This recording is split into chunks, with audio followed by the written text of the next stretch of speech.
¿Qué tal, Joaquín? Buenos días, bienvenido.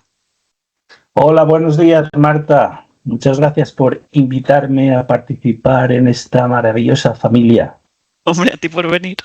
Eres asturiano viviendo en Madrid desde hace nada menos que 40 años, que se dice pronto, pero cuéntanos un poco más sobre ti, cómo ha sido tu trayectoria profesional. Bueno, antes de nada, quisiera empezar por mi trayectoria de estudiante, Ujú. porque creo que es importante mencionar de dónde venimos. Al final uno es la suma de sus experiencias y mis primeras experiencias empiezan en...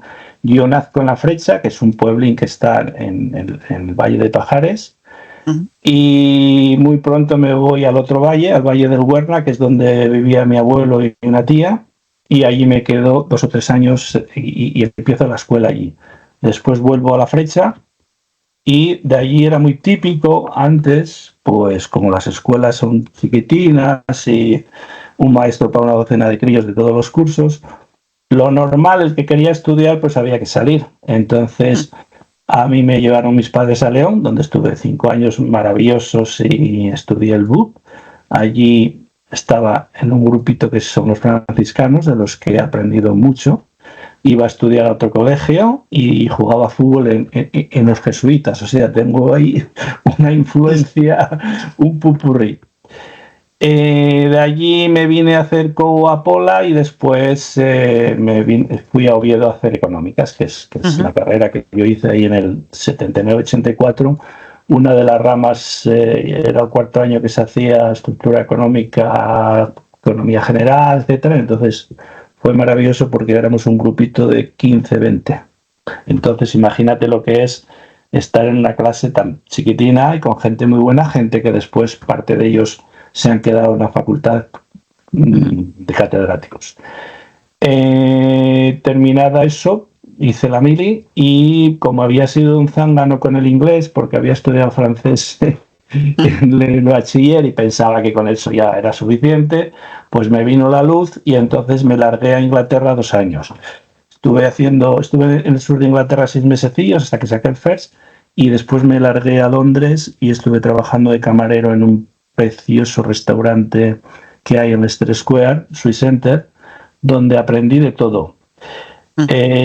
Además, yo no quería estudiar más gramática y enfrente del restaurante había una especie de cámara de comercio, instituto de importación y exportación, donde me matriculé y aparte de entender pues muchas cosas del marketing internacional, de las leyes internacionales, pues hice una camarilla muy maja. Y cuando termino, pues me vengo a España y me vengo aquí a Madrid, cojo en el paseo de Extremadura y el 14 de noviembre de 1988, después de haberle pedido al ICES cuáles eran los 100 clientes más importantes, envío una carta y un currículum a todos. De Ujú. 100, campaña de marketing, Ujú. saco 5 leads y 2 wins. Consigo entrar en construcciones aeronáuticas, ahora Airbus, Ujú. y en IBM. Empiezo en enero en Airbus, donde trabajo en un departamento que es contratación de mantenimiento de helicópteros y del F-15 americano. Teníamos un contrato donde se desmontaba el F-15 y después de 7-8 mil horas de trabajo lo entregabas. Teníamos la obligación de entregar 2 cacharros de esos al mes. Aprendí un huevo, pero surgió un problema y era que yo tenía un departamento a mi cargo para hacer todo el trámite y la verdad es que con 2 o 3 horas de trabajo al día me sobraba. Ujú. Y digo, si cojo este vicio ahora con 28 años, en 2 añitos estoy a funcionaria. Y yo no, yo tengo otra chispa. Entonces, surge que en ese periodo IBM, que había probado las pruebas, pero que no teníamos ni idea para qué eran, pues IBM tenía un plan en el 89 de fichar a 600 personas porque sabía que en el año 92 iba a hacer una reestructuración y quería prever el fulfillment. Entonces metió 600 chavales, nos metieron en un plan de formación de 3 meses y ya me incorporó a la disciplina de IBM. Previo a eso, tengo que comentar que tengo mucha influencia en mi formación de una pyme que había en casa. Mi padre había montado una serrería allá por el año 69, chiquitina, cortábamos montes y vendíamos madera. Y en un momento determinado, pues había dos líneas de producción, una de castaño que se vendía por Galicia, sobre todo en Orense, y empezamos a ser proveedores de UNOSA. Cuando terminé, no lo he comentado antes, pero bueno, para mencionarlo, cuando terminé la carrera tenía en mente, y digo, bueno, ¿qué puedo hacer? Seguir con el negocio de mi padre. Tuve alguna posibilidad de quedarme en la facultad o irme por el mundo, y me pedía al cuerpo viajar. Entonces me fui. Estoy un año casi en casa en Airbus, y cuando me llama IBM, pues me fui. Y entonces en IBM, una multinacional que en su momento debía tener algo así como 400.000 empleados y que te daba la oportunidad de tocar todos los temas. Entonces yo tuve la suerte de trabajar unos 7 años al principio como vendedor de cuenta o account executive en el entorno de distribución con clientes como Alcampo, Simago, Coca-Cola, etc.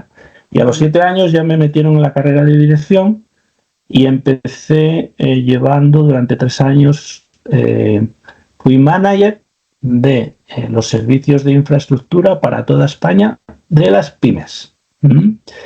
Cuando ya me estaba acostumbrando, pues se monta una organización que se dedica a atender al cliente por teléfono, y entonces su jefa, que era Pilar García Ceballos, ahora una persona muy importante en el mundo de las fundaciones porque es su presidenta, persona muy competente en todo, pues me lleva con ella a llevar las ventas. 40 chavalinos que estaban conmigo atendiendo a 7.000 clientes. A los 4 años así surge mi primera asignación internacional desde Madrid, que era un segmento que se llamaba Emerging Markets, que eran cuentas sobre todo de healthcare, retail, de mucha inversión, de mucha tecnología, y donde había un proyecto muy bonito en Israel, en los laboratorios de Haifa, porque Israel, como sabes, la gente de los 18 a los 21 pues va a la mili, pero no va a pegarse barrigazos, sino a picar código, sobre todo en entornos de seguridad. Y cuando acaban, pues hay una fuerza, hay una masa de gente que sabe mucho de las TICs, y entonces ya en ese momento, en el año 2004, pues yo que sé, habría en Israel como 200 y pico startups y SVs de todo. Entonces IBM lo vio y montó un laboratorio, puso gratis hardware, software, servicios, con la idea de que esa gente migrara sus aplicaciones a nuestra plataforma y generáramos negocio tanto allí como en Estados Unidos. Cuando ya estaba disfrutando también, pues ocurre un cataclisma en Europa con IBM. IBM tenía una torre en París, como la ONU, de donde se dirigía toda Europa, y esas torres suelen tender a llenarse, a engordar, a aparecer más gente de la cuenta, y los americanos, que son muy listos, pues inventaron una historia y dicen, bueno, vamos a partir Europa en dos, vamos a juntar a los nórdicos, porque los anglosajones tienen una forma de pensar distinta, entonces vamos a crear una unidad en Zúrich para atender a eso, y después vamos a juntar los del sur, es decir, Países Bajos, Francia, Italia. España pertenecía a una unidad que era todo el Mediterráneo, que englobaba Portugal, España, Grecia, Turquía, Israel. Y dice, los del sur nos los vamos a llevar a un sitio fabuloso, que es Alcobendas, que es un sitio donde estás en el centro de España y donde se vive muy bien y hay muchas tapas y total, que monta una unidad ahí de 200 personas. Yo tengo la suerte de que me enviaran allí junto con un equipo, o sea, imagínate una unidad donde el VP de las pymes Sur de Europa tiene un director de ventas con el que tiene un español encargado de una brand que era hardware, otro francés se encargaron de otra mitad del hardware, un italiano que llevaba los servicios GBS, que era desarrollo de aplicaciones, y un holandés que llevaba la otra película. Entonces, durante 2 años, entro en una escuela de cómo ver cómo una multinacional maneja una organización de 60.000 personas. Eso implicaba lunes, martes, miércoles y jueves, 1 hora con cada país. El jueves tenías que cantar misa a Estados Unidos, y así durante 102 semanas. Y además en un ritmo, eres como un adjunto de operaciones donde apareces por la mañana con un plan y a la media hora te dice, teníamos un jefe que era vietnamita, que era la leche, y te dice a media mañana, dice, oye, que lo que digo ahora es Diego, y ahora me preparas un doc para dentro de media hora, un análisis en profundidad sobre el problema que hay con esta brand en tal sitio. Entonces, durante 3 meses es como la mili, estás loco, y después aprendes. Claro. Y una vez terminada esa asignación, mi primera jefa de ventas, que estaba en distribución, Ángela Gel, me llama y dice, oye, que me han nombrado BPO Manager, te vienes conmigo a llevar el canal de España. Vale.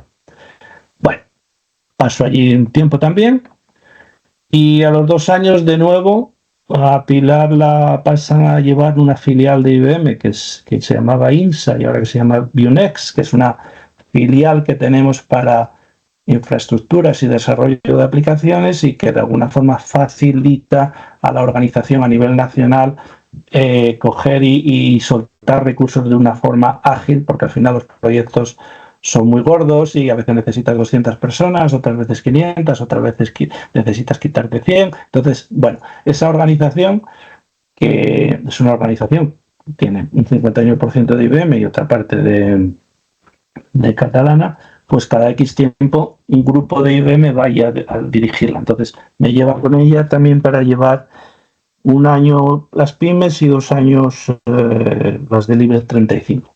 Cuando vuelvo a IBM, me incorporo de nuevo al canal y me dedico a llevar la relación con los ISVs, que son SAP, Oracle, Microsoft, Infor, y después me asignan también Telefónica para esto. Entonces, esa sería mi historia en IBM, hasta que en el año... Y después, cuando llegas a los 55 años, pues estas compañías tan grandes necesitan aligerar estructura y suelen invitarte a, bueno, si quieres, hay programas que te podrían permitir hacer otras cosas, y yo los cogí. Y me fui en el 2016, empiezo una nueva vida donde me dedico sobre todo al mundo de la pyme en sus 3 facetas. La pyme española, por lo menos a nivel nacional, tiene 3 áreas a desarrollar. Tiene 3 áreas a desarrollar en el sentido de que necesita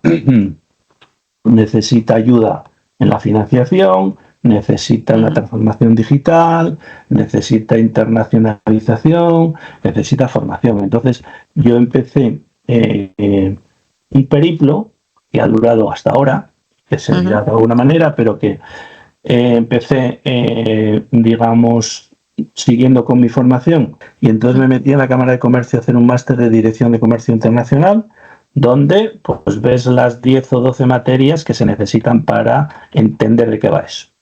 Y me parece un momento retomar esto que dices de las pymes. Me parece interesante saber tu opinión sobre cuáles crees que son esos principales retos que enfrentan las pymes asturianas, porque como decías, pues es importante esa digitalización, internacionalización, incluso la competitividad, ¿no? Sí. ¿Cuáles más crees que deberíamos mencionar? A ver, fundamentalmente lo que yo he encontrado en el entorno nacional, no conozco tan a fondo la pyme asturiana, pero creo que por lo que he visto en el resto de España es muy parecido. Primero, había un problema de financiación que, bueno, en los últimos años se ha aligerado un poquito con la aparición de otros caminos para financiarse, como son los business angels, como es el crédito privado, como son las modalidades bancarias de factoring, confirming, leasing, renting, etc. Sí. Hay un problema de digitalización no sé la cifra exacta en el puesto que estamos en el mundo, pero estamos como en la posición 45-50 y hace falta mejorar muchísimo todo el tema de procesos internos, todo el tema de la conexión con el exterior, todo el tema de la actualización en la era cognitiva. Hablo de Big Data, Security, Cloud, E-commerce, Mobile, etcétera. Y aquí hay que ayudar mucho. Sé y soy consciente que en el año 2020, cuando la pandemia hizo por la transformación digital lo que no habían hecho los últimos 10 años. Es decir, forzó a que todo el mundo se pusiera las pilas, que por lo menos instaláramos el Office 365 y tener Teams si se instalaba Microsoft o lo que fuera de Google, y eso ha espabilado mucho al personal. Y después hay un problema de internacionalización. Es decir, para salir al mercado exterior, date cuenta que España estamos hablando de 3 millones de clientes, sí. 3 millones más o menos, el 98% pymes. De esas pymes a nivel nacional habrá 100 o 150.000 que quiten y funcionen. Y para salir fuera hace falta que la dirección de las pymes o la gente que está al frente tenga una capacitación importante. O sea, lo que yo vi, lo que te comentaba antes de las 10 o 12 asignaturas que hay ahí en el curso de comercio exterior, pues bueno, hay que entender muy bien lo que son los Incoterms, hay que entender muy bien el país a donde vas, qué tipo de garantías legales hay que entender muy bien cómo se cobra, porque puedes hacerlo muy bien y después no cobrar, hay que entender muy bien con qué tipo de distribuidores te tienes que asociar para lanzar un producto X, hay que entender el entorno global que está ocurriendo, porque al final cuando empezó el tema de la pandemia, pues todo se fue un poco al caos. Se empezaron a plantear muchas empresas y dicen, oye, esto de depender de fábricas en China y en la India y donde sea, cuando hay un problema de estos, ¿cómo lo resolvemos? Muchas empresas empezaron a volver a fabricar en el país de origen. Es un mundo muy complicado y sobre todo desde el punto de vista legal, muchas veces el no tener claro los Incoterms, sabes que son los contratos que se establecen desde que un producto sale de Valladolid hasta que llega a Polonia, pues hay un contratito que va desde Valladolid a Valencia, de Valencia cargas en el barco, llegas ahí, lo sueltas, entonces si no está claro esas intersecciones, yo he visto muchos casos en el máster que nos lo daban. Cada asignatura lo daba alguien que estaba en activo y cuando vino el de legal, pues se nos pusieron los pelos de punta porque había casos que realmente hundieron a la empresa, pero teniendo un buen producto y teniendo una buena historia. Entonces, ojito, porque aquí, entonces ahí hace falta mucha capacitación. Y después hay una serie de temas, si intentas hacer un DAFO, aunque sea muy sencillo y para andar por casa, pero hay una serie de temas estructurales que siguen ahí. O sea, si dices tú, a ver, ¿qué weakness, si haces un SWOT análisis, qué weakness ves en el entorno? Y dices, bueno, pues te vienes a Asturias y todavía sigue apareciendo esa leyenda de que en el siglo XX pasado nuestra fuerza laboral era prácticamente sector público. Trensidesa, UNOS y demás, y eso genera un tipo de mentalidad. Después, en el maravilloso informe ese que habéis sacado sobre la gente asturiana, veo que solo un 20% de la gente tiene cariz o mentalidad emprendedora. Es muy poco para lo que nos toca.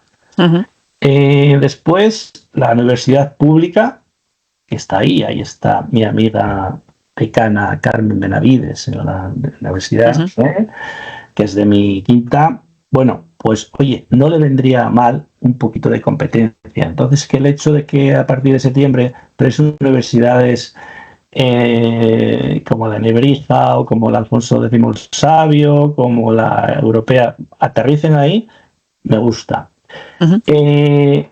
Somos el tercer país de Europa en población envejecida. En una población de 1 millón de habitantes, pues es mucho. Y genera una mentalidad, y lo digo porque ayer estuve buscando cuáles son los presupuestos generales del Principado y bueno, se lo pregunté a ChatGPT y me ha dicho me ha dicho alrededor de 6.600 millones, de los cuales en gasto social se van 4.300, sanidad, educación, familia, vivienda. En gasto de personal 2.300 y solo queda 1.000 para inversiones productivas. Es decir, está estructurado, no sé si aposta, no sé si tiene que ser así o tal, pero el voto que recibe el Principado de Asturias viene de jubilados, estudiantes, parados, sectores sociales, etcétera. Con lo cual, a la pyme o a la empresa en general da poco. Ya. Después, temas que son recurrentes: la fiscalidad, el impuesto de sucesiones, horrible, la burocracia. Temas que lógicamente, pues, esta organización que lleva 17 años ahí, con la gente que tiene, lo tiene claro. Pero, bueno, ¿qué diríamos que son los strengths o qué es positivo? Asturias es una provincia uniprovincial, con lo cual debería de facilitar la interconexión de la gente. ¿Vale? Yeah. En comunicaciones, joder, ya tenemos el AVE, tenemos unas buenas autopistas, la Y, la Minera, la 8, el aeropuerto ya salen vuelos a 30 destinos, la salida por barco también está bien, con lo cual es un tema que estructuralmente lo ha pedido Asturias siempre. Yo recuerdo, yo soy un enamorado de Jovellanos, y la guerra que tenía él en el siglo XVIII para salir por Pallares fue eso. Lo que costó hacer la salida del tren que pasa por la Flecha, hace la Z a la izquierda y tira para arriba, construir esa salida, 50 y tantos túneles con la ingeniería que había, fue la leche, importantísimo. Y después, oye, el tejido industrial que tenemos, la herencia que tenemos de la siderurgia y de la naval, pues yo creo que ahí hay gente que sabe trabajar. La agricultura, las TIC, el turismo, la sanidad, defensa, hay campo. Y después estoy viendo una cantidad de brainstormings, de unión de gente, y veo una cantidad de talento enorme. Entonces, la oportunidad de pasar de paraíso natural al paraíso del trabajo, siempre que le ofrezcamos a la gente que se quede o a la que viene vivienda, empleo, educación, sanidad y un coste de la vida medio mejor que el resto, sí, irá bien. Claro, ahí está el problema, que igual esas oportunidades que se ofrecen, pues para que la gente retorne, para que la gente se quede, pues igual no son las que quieren. Claro, al final es que es cómo le ofreces a la gente, a los 5.000 chavales que salgan de la universidad todos los días, o los X que salgan de la formación profesional, tienes que ofrecerle un paquete de vida, de poder adquisitivo, de desarrollo personal dentro de cada uno de los campos, para que diga, oye, mira, sí, voy a pasarme una temporada en Madrid o por el universo y después vuelvo, pero claro, tengo que volver y tiene que tener sentido. He visto, hay un ecosistema que tiene chispa, por ejemplo. Dijo que bueno, pues hay ese grupito que hay dentro de la consejería que lo forman Sequence, Asturex, Asturgar, CEI, Pita. Las 3 cámaras tienen cosas. FADE y AGE funciona. 16 viveros que hay como Valnalón, Sodeco, La Curtidora, creando más de 500 empresitas. Oye, que hay tracking ya. Todo el TIC, el centro tecnológico, el CETIC, más el clúster, mucha actividad y gente muy potente. Ahí, no sé. Después tenemos ya por fin la oficina maravillosa en Madrid que dirige José Luis Huerta, que tuve la suerte de conocerlo la semana pasada. También tuve la suerte de estar otra hora con Eduardo, con la agenda que tiene, y en una hora me ha contado la historia de esto. Gente por ahí como Cristina Fanjul, que se ve que hay calidad, o la gente de FADE o de AGE, la gente que hay alrededor de la universidad, como Carmen, como Ramón Rubio, y bueno, y después por último, bueno, mencionar lo más importante de todo el programa, bueno, lo más importante del programa que he visto que tiene esta organización, que es el tema de mentoring, que es alucinante. Que anualmente 100 personas de la categoría de la gente que hay en esta organización de colaboradores. Yo he entrado uno a uno viendo el currículum y me decía, joder, ¿dónde voy yo? Y que una persona de esas dedique 6 meses a un mentí es alucinante. Cuando ves este programa y ves que todos los años se eligen a 100 o los que se pueda, son 100 personas que van a salir al mundo y que 100 personas que el día de mañana estarán en los consejos de administración de Media Humanidad, y que imagínate que 10 de ellos pues se les ocurre pensar que Asturias a lo mejor pues en vez de llevarse los call center a Sudáfrica o a China o a Argentina o a la India, que una vez que vas allí te das cuenta que la cultura es tan distinta que lo que en principio aparentemente sale barato después sale caro porque no funciona, pues a lo mejor, coño, dice, bueno, pues las llevamos a Asturias, que son gente con talento, gente que soluciona problemas, que son vivos, y ¿por qué no? O sea, este es una siembra para los próximos 20 años. Entonces me encanta. O sea, me encanta, y por eso os comenté el otro día, digo, yo supongo que habrá una cola enorme, pero sería un placer, honor, ser mentor. Sí, el año que viene ya. Y te lo digo porque, mira, estoy terminando el año pasado en ese proceso que hago alrededor de la pyme, que primero fue formarme en la Cámara de Comercio, después formarme en un partner de Microsoft, que me encantó.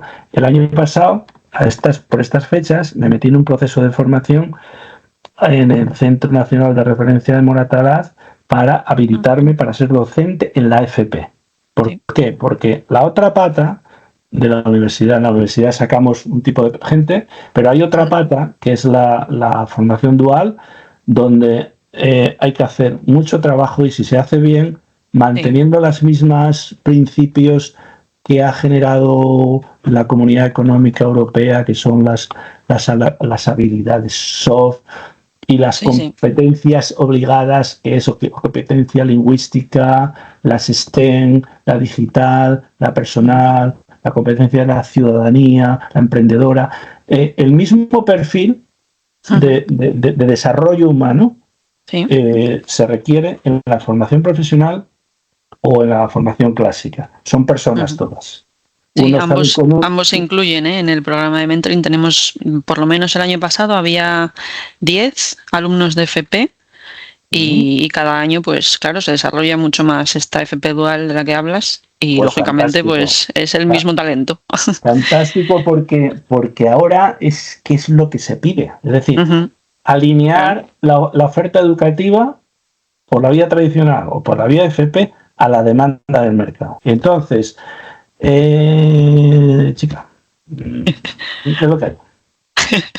Bueno, pues muchas gracias, Joaquín. Ha sido estupendo tenerte hoy con nosotros y cerramos aquí. Recogemos ese DAFO tan fantástico que nos has hecho y nada, seguimos trabajando pues por una Asturias con futuro y sobre todo con esto último, con talento.